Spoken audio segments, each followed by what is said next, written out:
आज या ठिकाणी जे लोकांचा मला मतदार माझ्या प्रभागातील येत आहे आणि एक शुभेच्छा देत आहे, ही आमच्या कमळाची जीत नसून हे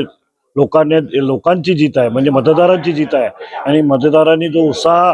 व्होटिंगमध्ये दाखवला आणि ते मत कमळामध्ये परिवर्तित केले, याबद्दल मी सर्व या प्रभागातील मतदारांचे खूप खूप आभार मानतो आणि त्यांना एक आश्वासन देतो की आता आम्ही आमचे माननीय मुख्यमंत्री देवेंद्र फडणवीस आणि माननीय केंद्रीय मंत्री नितीन गडकरी यांनी जो विकासाचा झेंडा मागील 15 वर्षापासून काढलेला आहे, तो विकास सर्वांगीण विकास कसा होईल याकडे आम्ही चारही नगरसेवक मुद्दामून लक्ष देऊ आणि या प्रभागाचा सर्व दृष्टिकोनातून विकास केला जाईल याची मी तुम्हाला हमी देतो. बस एवढेही मी 2 शब्द तुम्हाला सांगतो.